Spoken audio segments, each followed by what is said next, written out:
همگیتون چطورین؟ امروز میخوام برم برای خونم از آیکیا یا ایکیا، حالا تلفظ هر کسی یک جوری میگه، میز ناهارخوری 2 نفره بخرم، چون آشپزخونم خیلی فضای کوچیکی داره، پس احتیاج دارم که یه میز ناهارخوری خیلی کوچیک باشه. همراه من باشین، با هم بریم و اونجا ببینیم چیا پیدا میکنیم. اینجا ورودی آیکیا هست از پاساژ عمان اونیوز مال، جزو یکی از پاساژهای خیلی خوب مسقطه که بیشترین بخشش رو آیکیا گرفته. حالا بریم داخلش ببینیم که چقدر باحاله.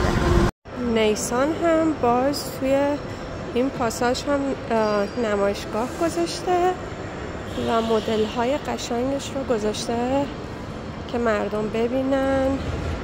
من که مثل همیشه عاشق ماشینای شاسی بلندم و رنگ مورد علاقم هم این رنگه.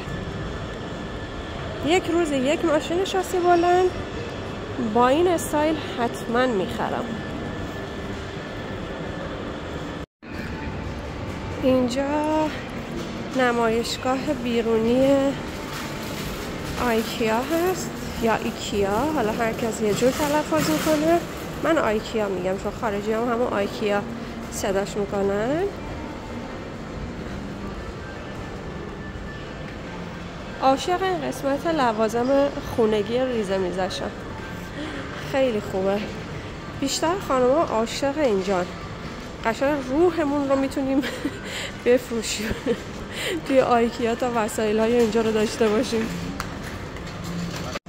بقیه مغازه های توی پاساژ اونیوز مال، حالا فروشگاه های دیگه هم اگر وقت شد میبرمتون. و ورودی قشنگ اینجا همیشه یک دختر نگهبان که نه، یه نفر که توضیحات رو میده وای میسه اینجا. تنها یک ورودی داره که با پله برقی از اینجا میریم بالا، دیگه از این ورم برگشت به پایین نداره. باید بری کل آیکیا رو ببینی و از اونجا میتونی بیای بیرون، یعنی بعد از که کلش رو گشتی میتونی بیای بیرون. خیلی جالبه، الان توشو نشونتون میدم. موضوعات جالبی که هست اینه که اینجا بیشتر جاهاش حالت غرفه داره و توی هر غرفه با وسایلاشون یک اتاق خواب یا یک حال پذیرایی دیزاین کردن که ببینین که مثلا این مبلمان در کنار این پرده ها یا این میزای وسط چه نمای زیبایی داره. تمام وسایل اینجا از 0 تا 100 ساخته برند آیکیا هست. مثلا این یه جای هستش که دیزاین کرده، میبینین آشپزخونه رو با میز ناهارخوری و یعنی حالا پذیراییش رو گذاشته و حتی قسمت پشت آشپزخونه رو گذاشته. بریم داخل تر ببینیم اینجاها چی داره. خب اینجا مثلا سرویس بهداشتی و حمامش رو هم، اینجا سرویس بهداشتی حمام نداره گذاشته. نمیدونم به این در به کجا وا میشه. الکیه. این هم من. اینجا یک اتاق خواب زیبا دیزاین کرده، چون نمیشه اینجا رو صورت مردم خیلی زوم کرد و عکس و فیلم ازتون داشت، من سریع ردش میکنم. یک اتاق خواب بچه رو دیزاین کردن.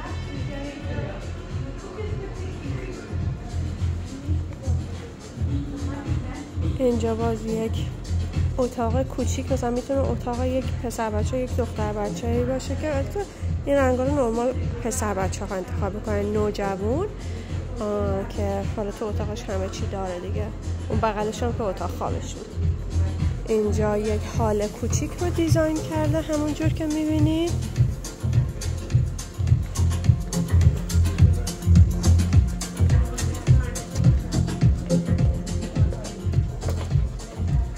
این قسمت پشت حال آشپزخونه قشنگشه، باز هم من.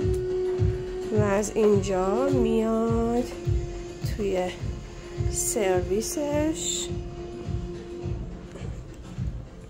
ما اینجا میریم داخل یک پذیرایی بسیار زیبا. اینجا خیلی بزرگه این غرفه. برم از این زاویه نشونتون بدم.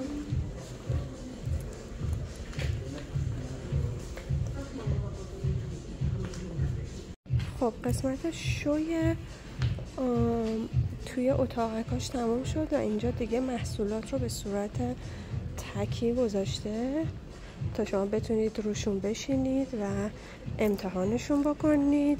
قیمتاشون رو هم به این صورت روشون گذاشته. بعد اینجا وسایل رو سوا سوا هم میتونیم بخرین. مثلا این یه دونه تک درش واز شده 79 تا عمانی ریاله. در حال حاضر ریال عمان 275,000 تومان هست. یعنی هر قیمتی که میبینید رو باید ضرب داره 275,000 تومان کنید.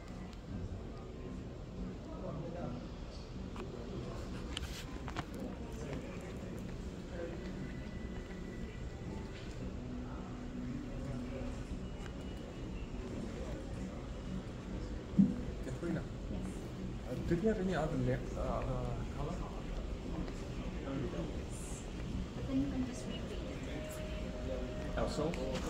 من برای خونه خودم اون رنگ نارنجی رو میخوام، خیلی دوستش دارم.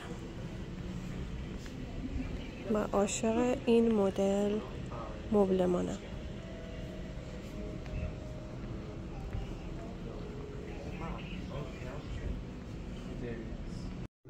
از قسمت مبلمان خارج شدم و دوباره وارد قسمتی شدم که بیشتر قسمت های نشیمن رو دیزاین کردن.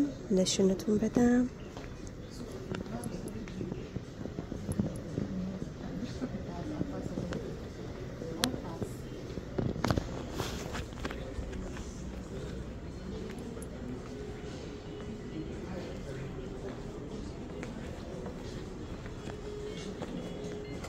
این قسمت هم برای خونه های خیلی عیالواری هست.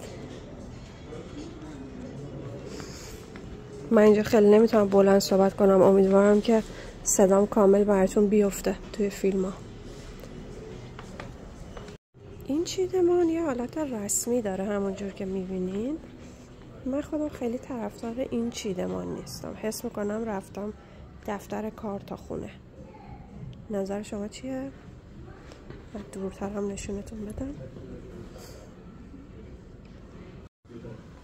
اینجا قسمت کتاب خونه شون هست.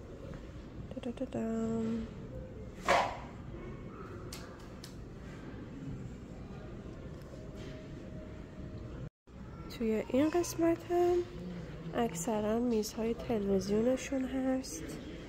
قیمتاش هم براتون بگیرم. مثلا این میز تلویزیونه 114 ریاله. این یکی میز تلویزیونه 129 ریاله. و این سبدها اصلا دونه 6 ریاله. یه همچنین کمدی 31 ریاله. این چیه از این ساشنیا 2.5 ریال. با مزه است. برای دکوریه دیگه.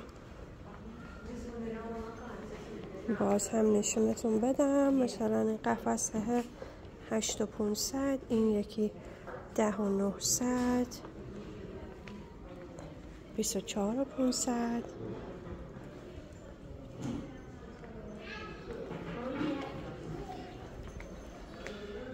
اینجا قسمت دراوراش و بوفه هاشونه. این دراور 75 تاست. و کنسول هم میشه بهش گفت. این کنسول 95 ریاله. مثلا این بوفه 199 ریاله. بگو 200 ریاله. یه چیزی حدوداً نزدیک به فکر کنم 60 میلیون تومان فکر کنم ارزش داره. 60 میلیون تومان برای این بدیم.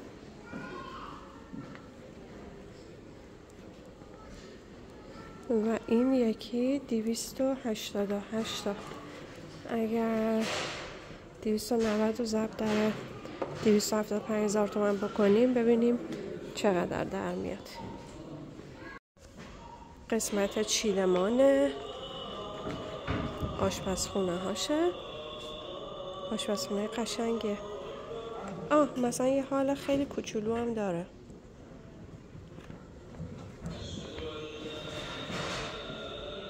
اینجا خیلی قشنگه. کلا من چوب رو دوست دارم و اما چون آشپزخونه من خیلی کوچولوه، چیزی که من نهایتا میتونم توی آشپزخونه‌ام بذارم یه میز خیلی کوچولو مثل این میزه برای آشپزخونه که قیمتش 14.5 ریاله و از اونجایی هم که نمیخوام صندلیاش گرون باشه، ارزون ترین صندلی رو که اینجا 4,900 یا 5 ریال هست براش انتخاب میکنم. یه میز کاملا ساده. البته که خیلی دوست داشتم میز خونه چوبی بود. کلا رنگ چوبو خیلی دوست دارم. اینا رو نگاه کنید چه بامزن. مثلا واقعا عاشق این رنگم.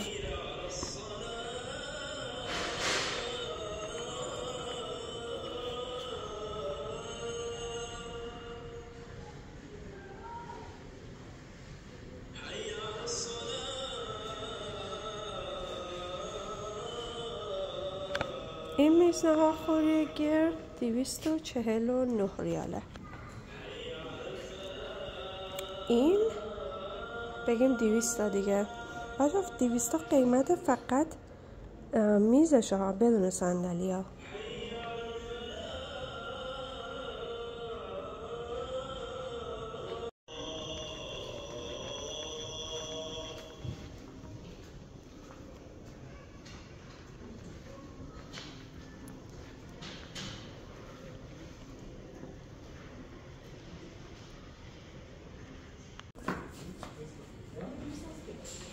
یک آشپزخونه بسیار زیباست. ولی من خودم سلیقه‌ام این سبک آشپزخونه است. به نظرم خیلی گرمه و حس خوب خونه میده. نظر شما چیه؟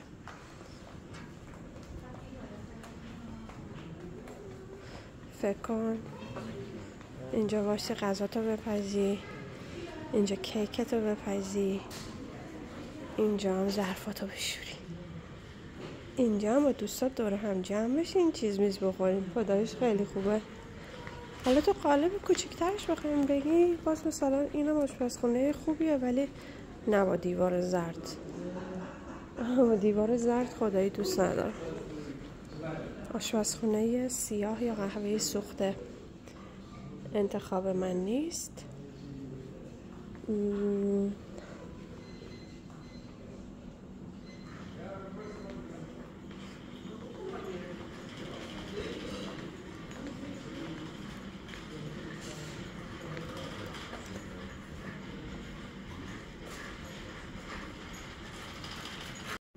اینجا یک آشپزخونه دیگه است. بازم این رنگا به نظرم دلگیره، من دوست ندارم. واو، این آشپزخونه روشن رو هم خیلی دوست دارم. به نظرم خیلی قشنگه.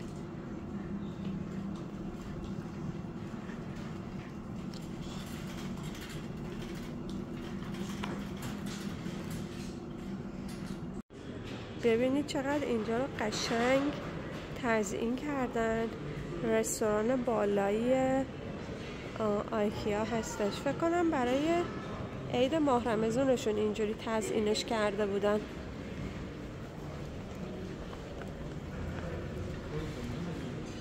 خیلی خوشگله.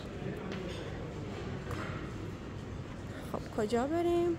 طبقه پایین نمیخوام برم، بریم بیرون. اینجا قسمتی هستش که میتونی قهوه و نوشابه اینجور چیزا بگیری. ساندویچ یا بستنی از آیکیا. مردم هم اینجا تو صف وامیستن.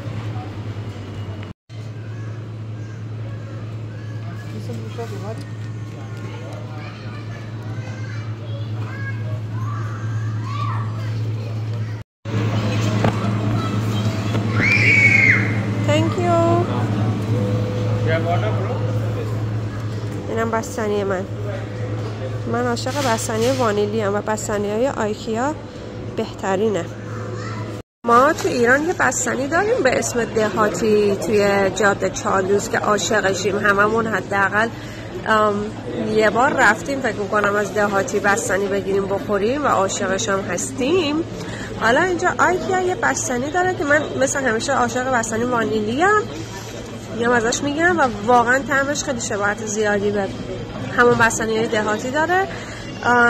100 بیس است، تقریبا میشه 28,000 تومان این بستنیه، چون هر ریال عمان 275,000 تومان الان فکر میکنم که تقسیم بر 10 میکنیم و این قیمت میفته برامون. خیلی خوشمزه است. حالا بیشتر بچه‌هایی که مسقط هستن 100% اینو امتحانش کردن. جاتون خالی. امروز قراره بعد از اینجا برم خونه دوستم، دیگه فرصت نشد قسمت پایین آیکیا رو نشونتون بدم، خیلی هم طولانی میشد. سعی میکنم توی یک ولاگ دیگه براتون قسمت پایین آیکیا رو بذارم که ببینین چیا داره. خالی از لوتوس، خیلی باحاله.